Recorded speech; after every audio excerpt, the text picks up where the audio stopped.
This episode of All In is sponsored by Deseret Books' First Light concert event. If you're in the Salt Lake or Ogden area and you're looking for a way to celebrate the 200th anniversary of the First Vision, you don't want to miss this one-night-only musical event on March 14th. Enjoy the beautiful voices of Yehosh Bonner, Lexi Walker, Kenneth Cope, and other amazing musicians as they retell the story of the First Vision through song. For more information or to reserve tickets, visit deseretbook.com/firstlight. Again, that's deseretbook.com/firstlight. We often hear America described as a melting pot. Our guest on today's podcast is not from America, but as I listened to her share her experiences and unique background, I couldn't help but think about how we are all individually a melting pot, a combination of our heritage, our culture, our beliefs, and our experiences. These things all combine to make us who we are, and I think that's pretty beautiful. Lola Ogunbote was born in Nigeria but was raised in London, England. She has a law degree and was a practicing barrister before giving it all up to become a youth soccer coach for Arsenal within its community football department. She is now the head of soccer at Beijing Royal School, coaching their U16 and U18 teams. This is All In, an LDS Living podcast where we ask the question, what does it really mean to be all in the gospel of Jesus Christ? I'm Morgan Jones, and I am so honored to have Lola Ogunbote. Did I say that right? You did. She's giving me the thumbs up. That's a good sign. Welcome, Lola. Thank you so much, Morgan. It's a pleasure to be here. Well, I just think everybody's going to listen to this episode, and they're just going to be like, her accent is what dreams are made of. Maybe. Yeah, I hope so. I love it so much. I love it so much. Thank you. So, Lola, you were born in Nigeria. Yes. But your parents came to London. How old were you when they came to London? So I was about 18 months, 2 years old. So I was a baby, very, very young. Okay. Yeah. So you've been raised in London basically your whole life. Yes. East London. Shout out to all my East London crew. But yeah, East London's predominantly where I grew up, went to school, and my parents still have a home there. So that's where the family house is. Okay. Yeah. And from what I understand, your parents came to London in hopes of giving their children a better life. What does that mean to you in retrospect? Yeah, I think my father particularly he was around, I think, in his late 20s at the time, newly married, and I think actually left within a week or a couple of days after being married for Scotland to do some education, to kind of try and get a good job, with the view of giving us the opportunities that perhaps he didn't necessarily have when he was young and our age. And so I think as a kid growing up, you don't necessarily understand the magnitude or the sacrifice that entails, being far away from home, far away from friends, coming to a foreign land and trying to make it. And so as an adult, I look at that and I think, yeah, that's incredible that they had that kind of discipline and that kind of vision. And so for me, it means that there's no room for failure. Somebody has already gone to great lengths to give me opportunities. And so I think it would be disrespectful in a way to fail, because so much has been sacrificed for opportunities that they didn't have. So it's a motivation, it's a pressure, but it's stand me in good stead. It's been a good journey so far, and I attribute a lot of that to my parents and their sacrifices. Yeah.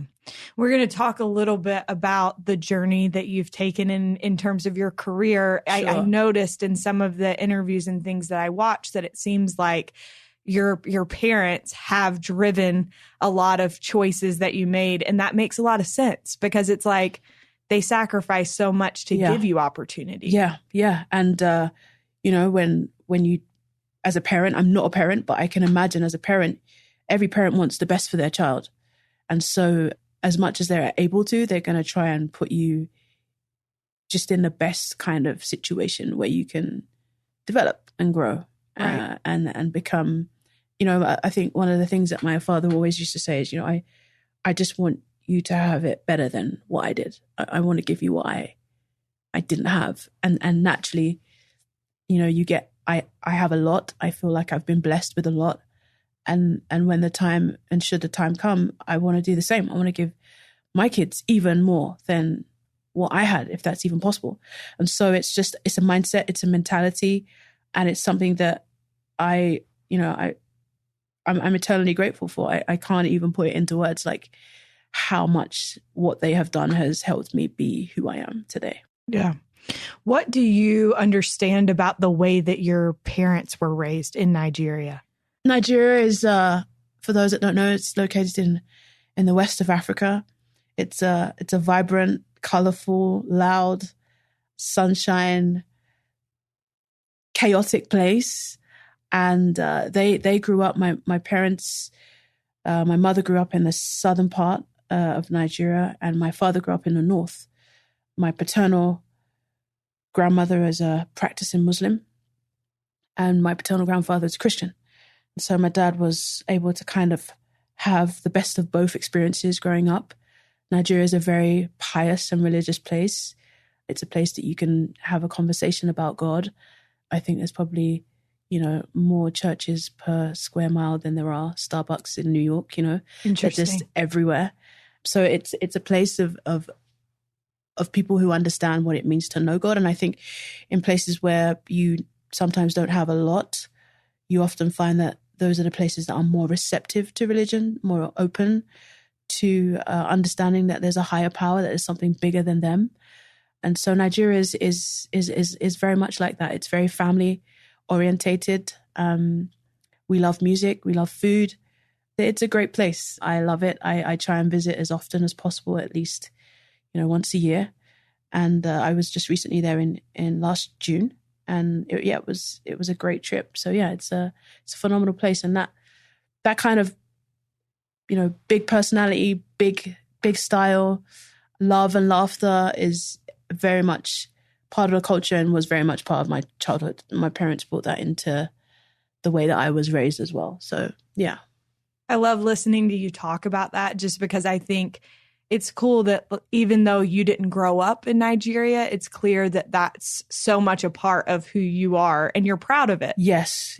And I think, it's weird because I was born in Nigeria. I came to London when I was very young, but my parents were very good about instilling strong Nigerian values. And so it was kind of weird growing up because I had in the home, there's this abundance of like Nigerianness, if I can call it that way. And then I go to school and I'm with my English friends, my British friends, and their upbringing is completely different to mine. And it was just this kind of combination of juggling both worlds and both cultures. And I'm equally proud to be from Britain too. And so it's great to have both these cultures that really make me who I am. I wouldn't be Lola without one or the other, actually. So it's great that I'm in a situation where I can have the best of both, so to speak. Absolutely.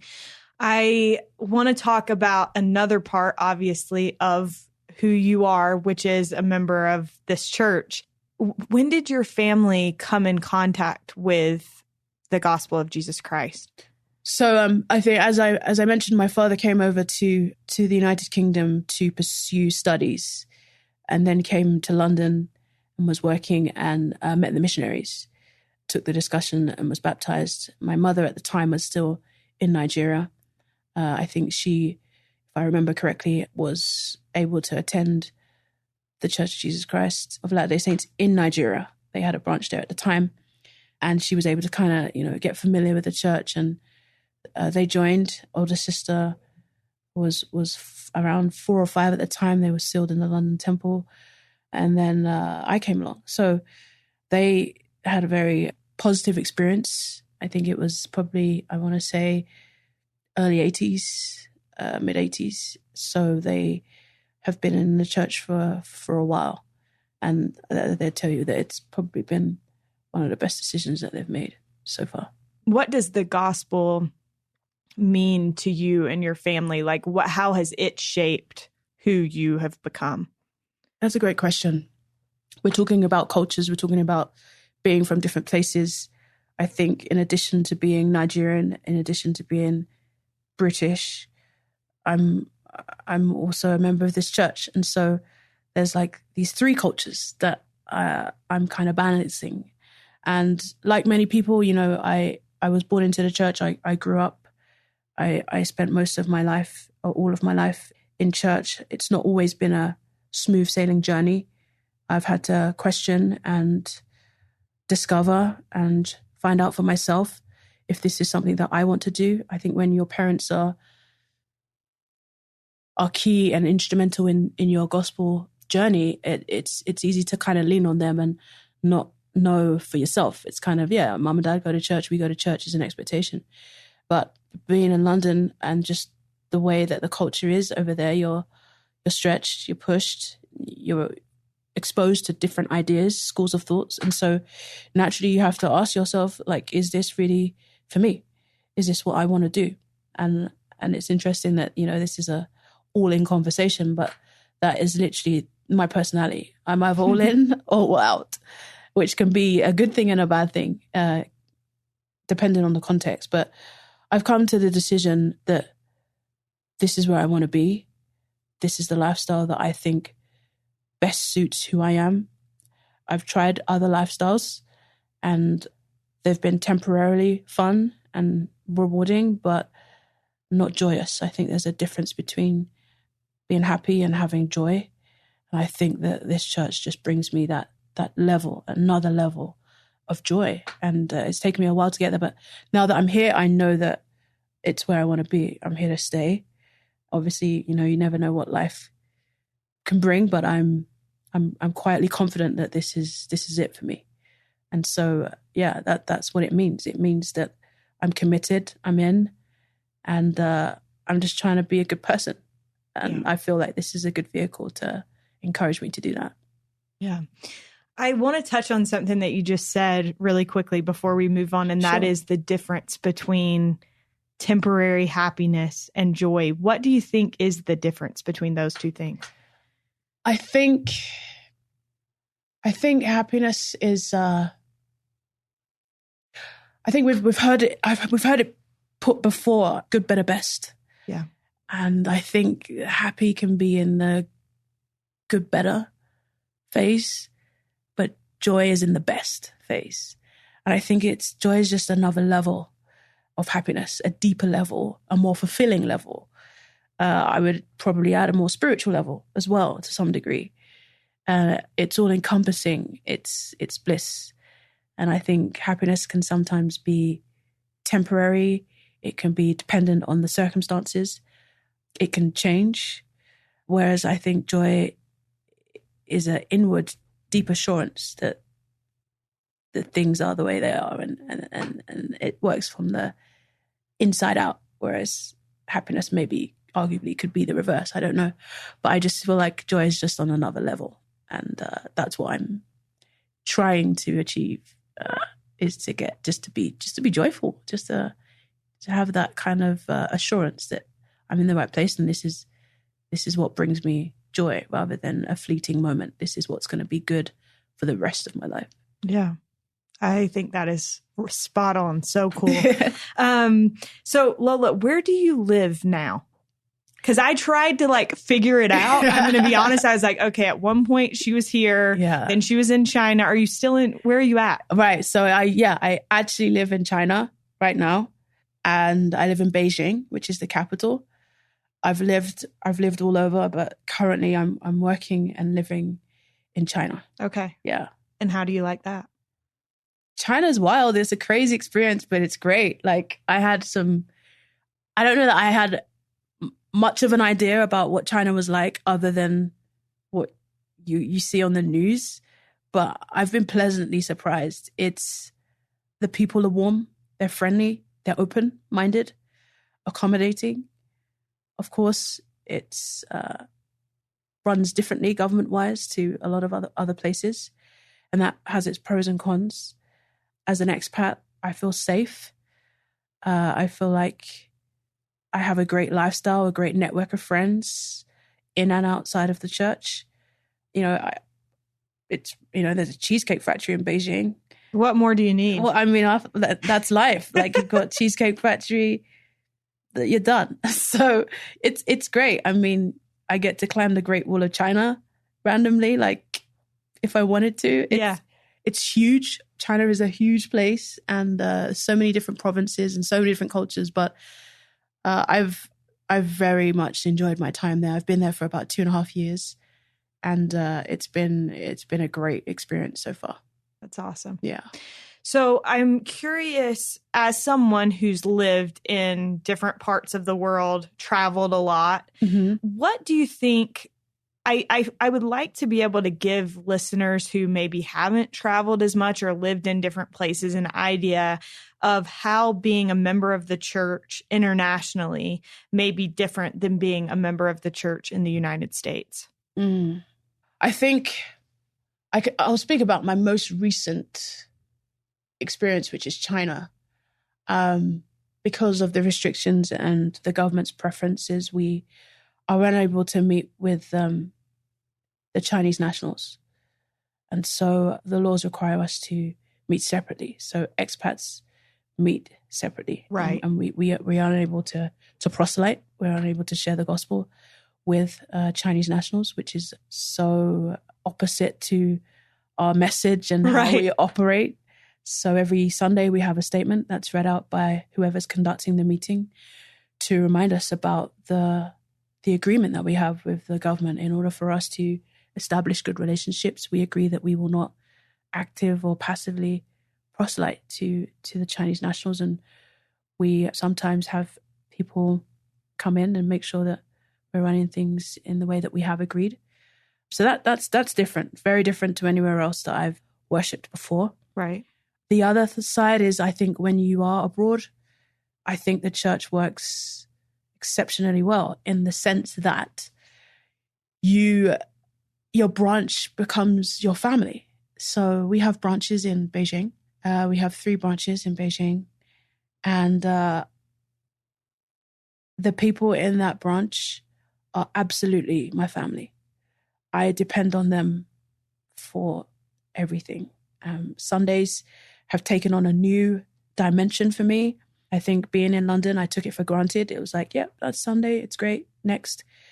But in a country that isn't a Christian country by nature, which is very different to places like the US, the UK, you feel that you need church and church needs you. And so we look out for one another. We're socializing together on Sundays. We're together during the week. We're a close-knit family. We really, it's like, I really wish that church was like this everywhere. I think in the UK and the US, especially in a place like Utah, where, you go to church with your neighbor, right? Like, there's a church in every corner and you know everybody and you see them, and maybe there could be an argument that you kind of take that for granted. And so sometimes you might not want to run into your neighbor in the week because, you're going to see them after work. You're going to see them at church. It's like, there's just no respite. But the opposite is true in China, because I know I'm not going to see them in the week because we're just so busy. And Sunday is just the day that we just are like, wow, it's been a whole week and I haven't seen you. Like, this is crazy. I really love the fact that we're worshiping together. And so I think my view is that the church operates a lot better when the members really have a need to rely on each other. And I don't think that's unique to China. I think that could happen in places in the US and the UK. But there is a real strong sense of unity, family, and acceptance. And we all know that we cherish our Sundays more than I think it's fair. I think people in Beijing would agree. We cherish our Sabbath day a lot more than we would if we were in our respective homes. So interesting. Lola, do you feel like we're getting better at being an international church? I feel like more steps are being taken to be more inclusive and more accommodating. Is there room to do more? Absolutely. Has it been worse in the past? Absolutely. So I think it's great to acknowledge the progress and the attempts that the church is making to be more inclusive, to recognize that this isn't, a lot of times, people would ask me, what church do I go to? And I tell them like, oh, that's that American church. And it's like, well, actually, it's not American anymore. Like, there's a lot of members outside of the United States of America that identify as being a part of this church. And so I think naturally those that are making decisions are realizing that and thinking, hang on, what can we do to make sure those members don't feel like they're being brushed aside or being neglected or being swept under this whole, American model. And so it's great that we have wards that are Spanish speaking, that are Mandarin speaking, that we've got the Genesis group that caters I love to the Genesis group. Yeah, the Genesis group is awesome. And so, there are all these kind of attempts to make sure that people feel comfortable in who they are whilst they're still worshiping. And for a lot of times it's hard, you're being asked to embrace this culture, this church culture. And of course there's a massive difference between the doctrine and church culture, but there is a church culture. And when you're coming from someone like myself who has a Nigerian culture, a British culture, and then you've got a gospel culture or a church culture as well, it can be overwhelming. And so it's great that the attempts are being made to make sure that we can still remain who we are without having to kind of throw that aside, and that we are accommodating our differences and celebrating our differences, because I don't think it has to be negative. I think difference is a beautiful thing. I would hate for everyone to be the same. It would be really boring. So it's great that we are doing more. I would like to see more being done. But, the church is a massive organization and we have to do things in steps and gradually. And so I hope, my grandkids are in a position where, it's moved even further along the line. But yeah, I think the church is doing what it can to make sure that it's becoming a bit more reflective of the makeup of our church. Yeah. I appreciate that perspective so much. I want to kind of transition into talking a little bit about you and your career. I think this is fascinating. So you went to school to be a lawyer. Yeah. And from what I understand, someone told you, in quotes, people like you don't become lawyers, which I'd like to smack that person. Yeah. So I think I mentioned that in a video that I'd done before. I remember being probably around 12 or 13, 14, around that time. We had a careers day at school. And in the UK, lawyers are called barristers. And I'd never come across this term before. And so I remember going up to the stand and asking this teacher, what's this stand about? Like, what's this word? What does it mean? And she's kind of like, oh, don't worry about it. Like, people like you don't really get into this profession. I was very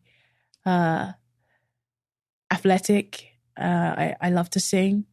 And so she was like, you got a great voice. You're really athletic. Why don't you see what the track and football team have got going on? And I just didn't think anything of it, but went home and relayed the message to my father. And he was kind of like, what? No. Yeah. You can be whatever you want to be. And my dad's always been like that. Whatever you put your mind to, whatever you want, you work hard and you can get it.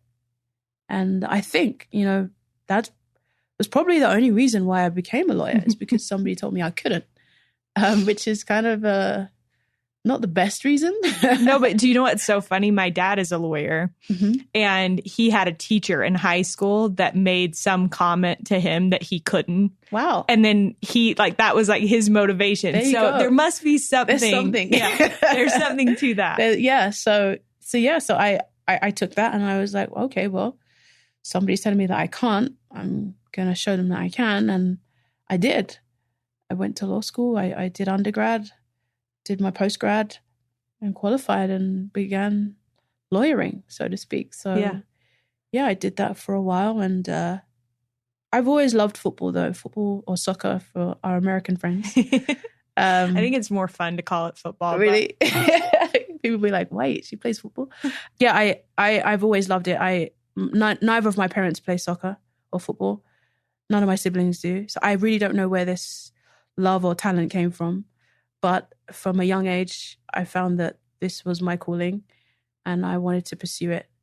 I think it's fair that, you know, my parents being immigrants to the UK were more concerned about pushing me down the educational route. And so I didn't get to pursue that passion of football to the extent that I would have liked. And I decided that, yeah, you know, getting an education was important and I'd go to law school. I did that. I lawyered. I enjoyed parts of it. I detested other parts of it. And then I got to a stage where I was like, look, you know, life is short. And I want to live a life where I'm happy. I want to do things that bring me joy, right?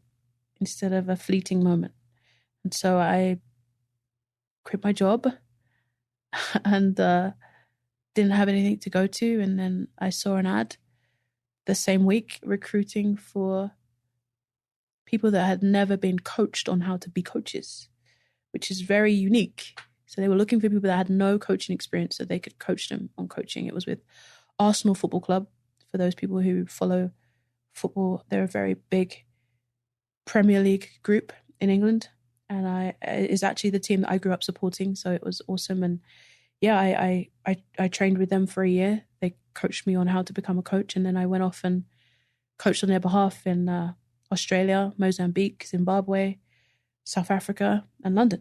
So a magnificent experience, just being able to travel and see the world, and then working in an area that I love. Like they say that if you love what you do, it never feels like work. And I've been doing this for about 3 or 4 years and I don't feel like I work. So yeah, I really feel blessed that I've been able to kind of combine my love and talent and share that with others and earn. Because I didn't think I'd be able to make money that would allow me to be independent and self-sufficient from this. But it's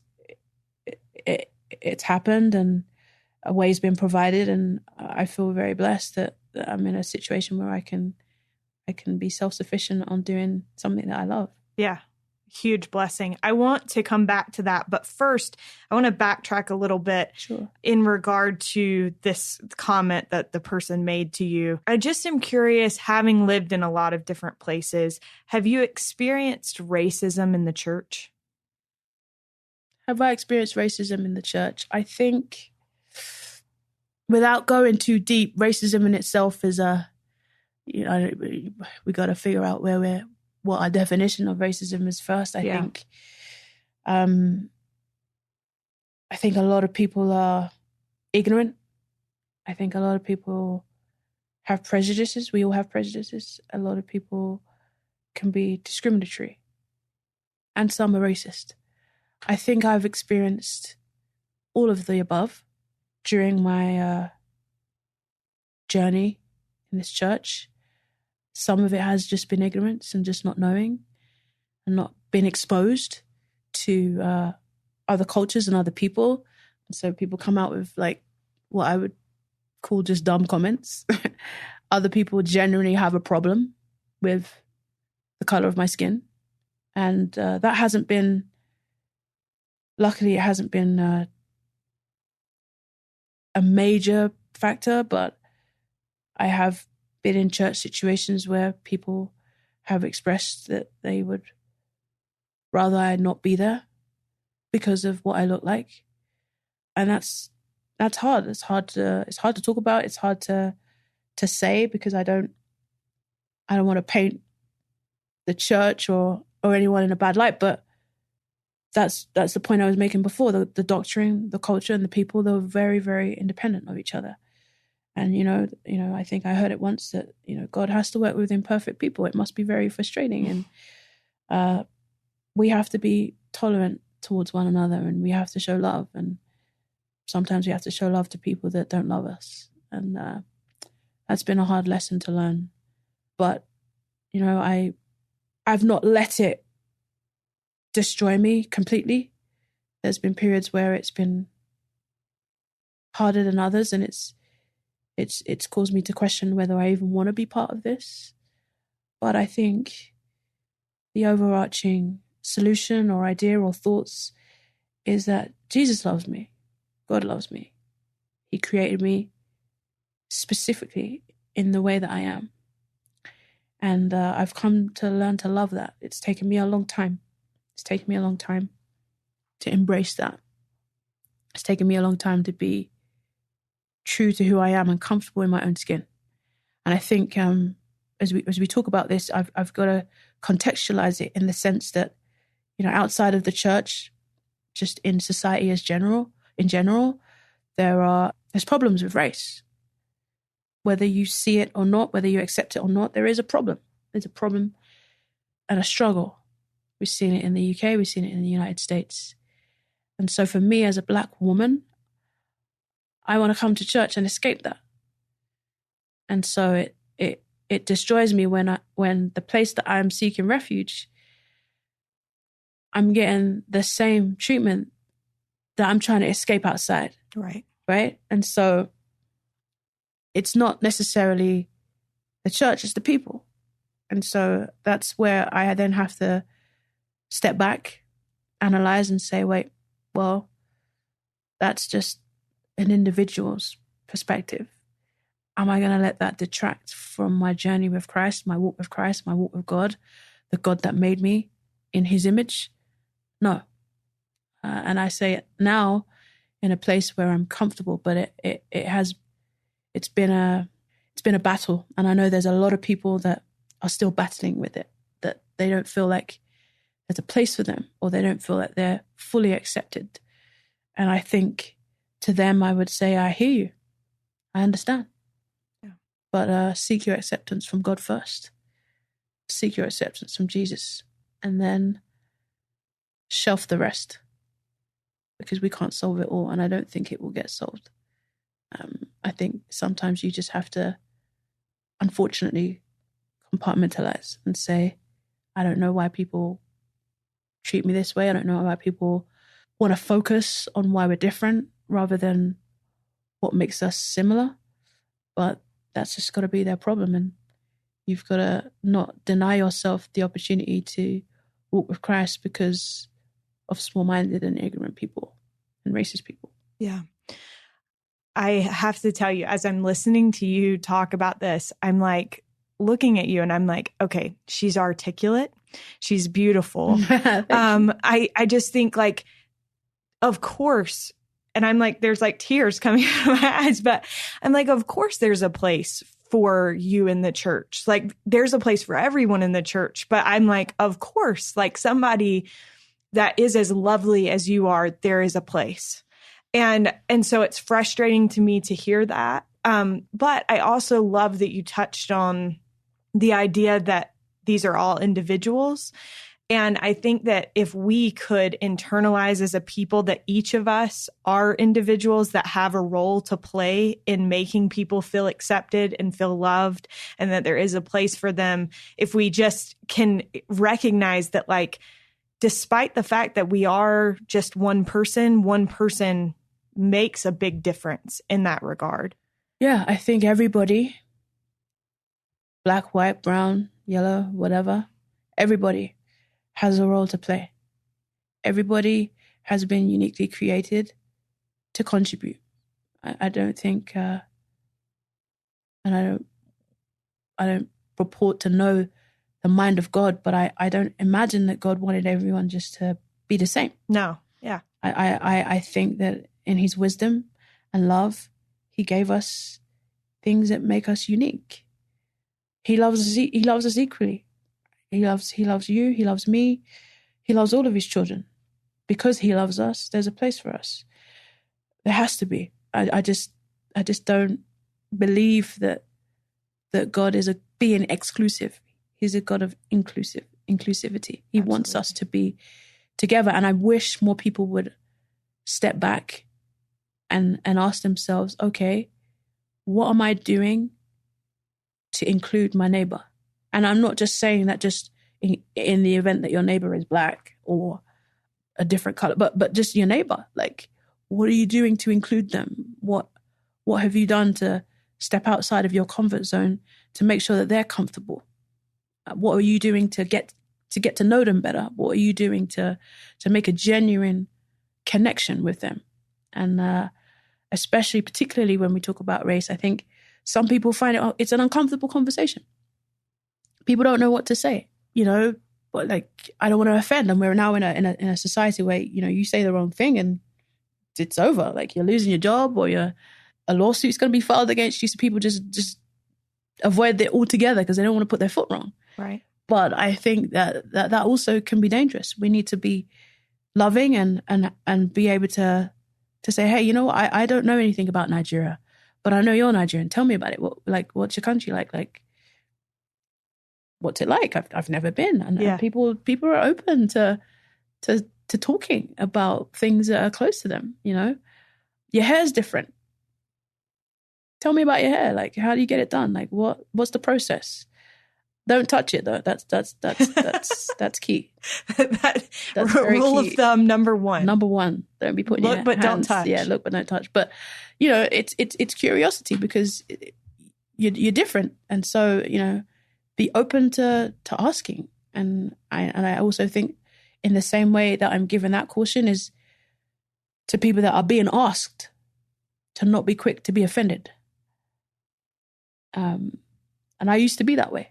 I used to be like, this person's asking questions because I'm different and blah, and just being angry, but actually just being like, you know what? Yeah, it's cool. I'm not going to take offense because you're asking. I'm going to open up this dialogue and we can have a conversation about it. So, yeah. Thank you so much for sharing all of that. I think that's so helpful. And I love on this podcast, I feel like we have a chance to have conversations because this is easy. This is like an easy space to do that in. Yeah. But outside of this room, it's a little bit harder. And so thank you for like encouraging that. No worries. So you touched on the fact that you started in this program at Arsenal for coaches, people that wanted to coach that had never had coaching experience. Yeah. Fast forward and you've received awards and recognition for coaching. How does the gospel influence the way that you coach, and what makes a good coach?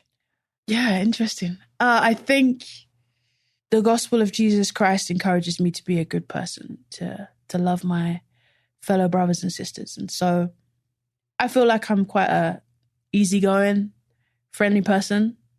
I think I bring that into my coaching. I want anyone that comes into contact with me and my session to leave feeling like, oh yeah, that was a fun session. That was good. Like I would like to do that again. And so I use tools from church, like just almost like the Young Women's Program. I often think about the Young Women's Program, and I had mixed reviews about it, but essentially I knew that my leaders loved me and they cared about me, and I care about my players and I love them and I want them to know that. I don't care if you miss a shot or, you miss a penalty. Like, I want you to feel better for playing and leave feeling like, yeah, I'm glad I used my agency and chose to be in Lola's session. I feel better for it. Yeah. And so, yeah, like that's kind of, I guess, a little bit of how church has influenced me. I try to be honest in my dealings with people, and that means telling them if they're not quite where they need to be and delivering that in a constructive way. But yeah, I think the gospel is just about love, like just loving people and meeting them where they're at, not trying to change them, just accepting them that, okay, you're at this level and I'm going to love you and see where the journey goes. And as far as what makes a good coach, in my view, I think one of the keys is knowing your players, developing an interest in what they're interested in. So I try to make sure, it's not just about football. Some of my kids in China have a lot of interests outside of football. So I make sure I'm interested in that. Like, a lot of them like K-pop music. A lot of them are into other sports. They'll play basketball as well. Some of them, I try to get to know them in terms of what their family life is like, so I can ask after their parents, or, they went on a trip. I just try to remember details so that they feel like it's not just a one cage fits all, but that I genuinely am taking an interest in their lives. I think that then makes it easier for you to then get them to do what you want them to do on the pitch. When you've got their trust, you can then deliver sessions. A good coach plans. He or she plans, prepares, and delivers under pressure. And so there are a lot of things that go into becoming a good coach and also being a mentor, because you're in a position where these kids are looking up to you and are seeking guidance from you. So you need to be a good role model. I think a coach needs to be a good role model and set good standards so that your players know what's expected of them. And so my players know when it's, there's a time to be silly, there's a time to laugh, there's a time to muck about, and there's a time when we have to work and we're going hard and we're, I'm not taking no nonsense. Like, you need to get this perfected. So there's a good balance and a good relationship. So I hope that they enjoy it as much as I do. Yeah.